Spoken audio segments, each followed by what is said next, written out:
Sir ಈಗಷ್ಟೇ cinema ನೋಡಿದೆ, ನಿಮ್ಮ ಬಾಸುಮತಿ ಸಖತ್ತಾಗಿ ಬೆಂದಿದೆ, ಸಖತ್ ಟೇಸ್ಟಿ ಆಗಿದೆ. ಇದ್ರ ಬಗ್ಗೆ ಏನು ಹೇಳ್ತೀರಾ? ಮತ್ತೆ ಆ ಕೀಪ್ಯಾಡ್ ಸೀನು, ಆ ಟೆಕ್ಸ್ಟ್ ಎಲ್ಲ ಸಖತ್ತಾಗಿತ್ತು. ತಿಂದವರು ನೀವು ಹೇಳ್ಬೇಕು ಬಾಸುಮತಿ ಇಲ್ಲ ನನಗೆ ಸರ್, ನಾನು ಜೀರೋ ಎಕ್ಸ್ಪೆಕ್ಟೇಷನ್ ಅಲ್ಲಿ ಬಂದೆ, ಬಟ್ ನನಗೆ ಸಖತ್ ಕನೆಕ್ಟ್ ಆಯಿತು. ಅಂದರೆ ಇತ್ತೀಚೆಗೆ ಇಷ್ಟು ನ್ಯಾಚುರಲ್ ಮತ್ತು ರೂರಲ್ ಕಾಮಿಡಿ ಇರೋದು ಯಾವುದೋ ನೋಡಿದ್ರೆ ತುಂಬ ಪ್ರತಿಯೊಂದು ಸೀನು ಹಾರ್ಟ್ ಟಚ್ ಆಗೋ ಥರ ಇತ್ತು. ಎಲ್ಲೂ ಪ್ರಯತ್ನ ನಗಿಸ್ಬೇಕು, ಫೋರ್ಸ್ಫುಲಿ ನಗಿಸ್ಬೇಕು ಅಂತ ಇರಲಿಲ್ಲ. ಒಂದು ಸಿಚುಯೇಷನ್ನ ಕಾಮಿಕಲ್ ಎಷ್ಟು ಹೇಳ್ಬೋದು ಆ ಸಿಚುಯೇಷನ್ ಕಾಮಿಡಿ ಟ್ರೈ ಮಾಡಿದ್ದೀವಿ.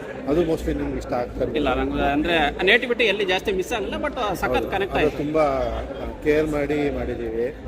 ಮಂಡ್ಯ ಕೊಲ್ಲಕ್ಕಿಯಲ್ಲಿ ಏನಿದೆ ಅಂದರೆ ಆಲ್ಮೋಸ್ಟ್ ನಮ್ಮ ಬೆಂಗಳೂರು ಭಾಗದಲ್ಲಿ ಏನಿದ್ದಾರೆ ಜನ ಬದುಕ್ತಾ ಇರೋರು, ಆಲ್ಮೋಸ್ಟ್ ಮಂಡ್ಯ ಮೈಸೂರು ಭಾಗದಿಂದಲೇ ಬಂದು ಸೆಟ್ಲಾಗಿ ಬದುಕ್ತಾ ಇರೋರು ಜಾಸ್ತಿ ಪರ್ಸೆಂಟ್ ಇದ್ದಾರೆ. ಸೊ ಈ ಒತ್ತಡದೊಳಗಡೆ ಅವರ ಹಳ್ಳಿ ನೇಟಿವಿಟಿ ಏನು ಕಿವಿಗೆ ಬೀಳುತ್ತೆ, ಅವಾಗ ನಮಗೂ ಅಂತ ಅನ್ಸುತ್ತೆ ಸಿನಿಮಾ. ಸೊ ಅದೊಂದು ಪ್ರಯತ್ನ ಇಟ್ಕೊಂಡೇ ಮಂಡ್ಯ ಸ್ಲ್ಯಾಂಗಲ್ಲೇ ಮಾಡಬೇಕು. ಸೊ ಅಲ್ಲಿ ಅವ್ರೇನು ಕಳೆದಿರೋ ಜೀವನ, ಕೀಪ್ಯಾಡ್ ಮೊಬೈಲು ಮತ್ತು ಈ ಹೀರೋ ಹೋಂಡಾ ಗಾಡಿಗಳು ಅವೆಲ್ಲ ಇವತ್ತು ನೋಡೋಕ್ಕೂ ಸಿಗಲ್ಲ.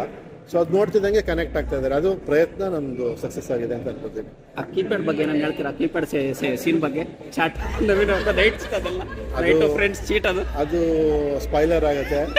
ಇಲ್ಲ ಬಟ್ ಸಖತ್ ಮಜಾ ಕೊಡ್ತಾರೆ. ಅದು ದಯವಿಟ್ಟು ಅದನ್ನ ಯಾರು ಸ್ಪಾಯ್ಲರ್ ಕೊಡಬೇಡಿ. ಆ ಥಿಯೇಟ್ರಲ್ಲೇ ಬಂದಿದೆ. Thank you sir. Thank you.